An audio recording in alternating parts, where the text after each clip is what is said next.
Welcome to CW 5.2. Here's our second unit in the trigonometry chapter. Let's start right here. Find each of the 6 trig functions of theta given this triangle. So for this one, let's take a look here. They give you theta, which is right here. They give you 3 and 1. So ideally you can look at this and just tell me that's 2 root 2. Now if you can't do that, that's okay. You just got to write it out. B squared plus 1 squared is equal to 3 squared by the Pythagorean theorem. So b squared plus 1 is equal to 9. So b squared is 8. So that's why b is 2 root 2. But again, in pre-calc, ideally, you can just do that in your head and just write 2 root 2. In my trig classes, I make them draw a stick figure here to help them. But maybe you don't need to do that anymore. The stick figure is helpful because now you know that's your opposite leg, adjacent, and hypotenuse. Because we're essentially going to use SOHCAHTOA to do these questions. So hopefully you remember SOHCAHTOA from your last class. So let's first write out the 3 basic ones. Sine theta, cosine theta, tan theta. And now the reciprocals, cosecant, secant, cotan. And now we just fill it in. Sine is O over H, right there. So that's going to be 1 over 3. Cosine is A over H. And tangent is O over A. So that's 1 over 2 root 2, which is root 2 over 4. So notice how I'm rationalizing. You should expect to rationalize in this chapter. Now flip them. So 3, and this would be 3 root 2 over 4. And the last one is going to be 2 root 2.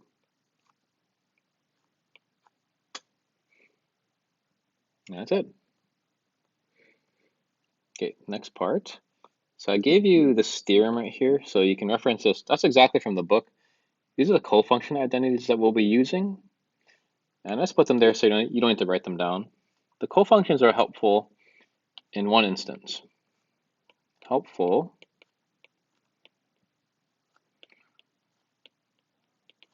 when you want to change the angle. And this is a very big SAT topic. They love to test this concept, but for the SAT, you only need to know this one. You don't really test the other ones. So I can put a note if you're a junior, SAT topic here. So to use it, I'll go right here. So we're going to use the cofunction. So sine, the cofunction of sine, if you look right here, is cosine. So what you do is you just write cosine, and then notice how they're all 90 minus the angle. So you just do 90 minus 72, which is 18. And then that's the answer, you're done. So for the next one, cosecant, so look over here, cosecant is with secant. So you write secant, but don't write 90, you write pi over 2 because we're in radians. And then we reduce that, that would be pi over 6. So that's all we're really doing. We're mechanically just following the cofunctions. Now the theory behind it is quite simple. There are 2 things to note, is that the naming is important, sine, tan, secant. Notice how they're paired up very intentionally. Sine is with cosine, tan is with cotan, secant is with cosecant. So for the cofunctions, they're all paired like in the actual name itself. So co. These don't have co. And a picture I often use to help you remember this is right here. Sine, tan, secant, cosine, cotan, cosecant. This black line right here is the cofunction. And then I'll use this blue line right there. The blue line represents the reciprocal relationship. So that helps students remember what the things are, because trig is a lot of memory. So let's try these next two. Sine of 46. So look here, the cofunction is cosine. That's cosine of 90 minus 46. That would be cosine of 44. Next one, cotan, the cofunction is tan. Pi over 2 minus pi over 12. And that would be 5 pi over 12. Okay, now in terms of the theory, like why do these work?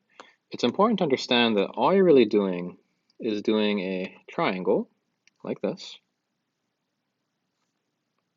Here's theta. And then you'll see this like 90 minus theta a lot. That's simply the other angle. That's right here, 90 minus theta. And that's because you know that this is 90, this is theta, so this must be 90 minus theta, because the whole triangle has 180 degrees. Okay, now imagine I have letters here, A, B, and C, and we can work it out. I can see sine of theta is B over C. And now let's try cosine of 90 minus theta. So imagine you're standing right here.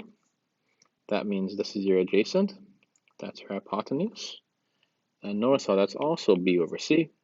Therefore, sine of theta must equal cosine of 90 minus theta. And this is the basic premise of all the cofunctions. You're simply changing your reference to the other acute angle in the triangle, and then we're seeing that the ratios are identical. Okay, we'll have two more examples, and then we are done. So for the next one, you're going to need a calculator. It's going to be a little word problem. Sighting the top of a building, a surveyor measured the angle of elevation to be 22 degrees. Okay, so we have some building here.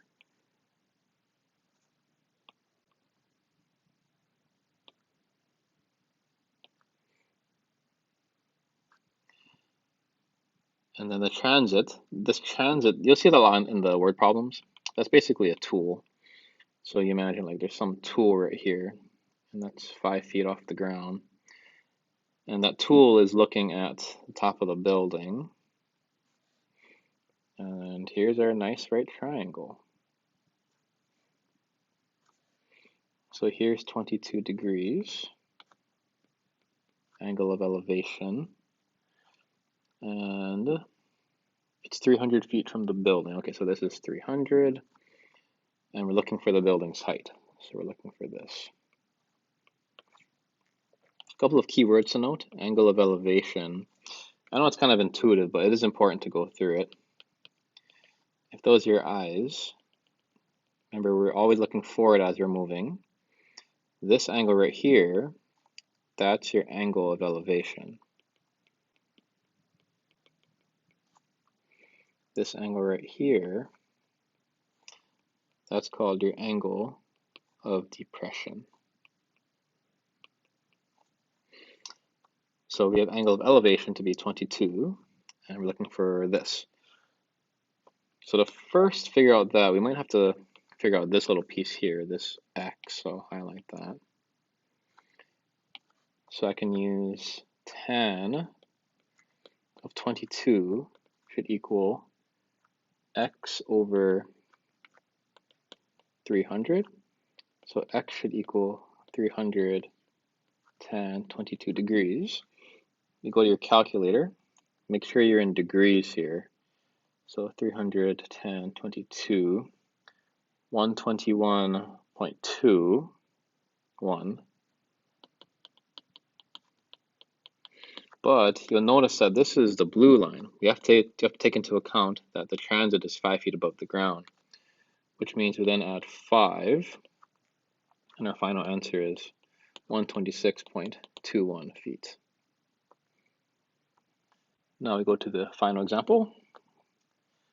So we have a building that's 21 meters tall. Okay, let's draw a building. You know, that's 21 meters tall.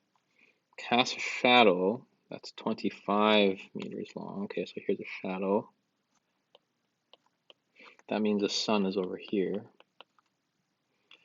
Find the angle of elevation to the sun.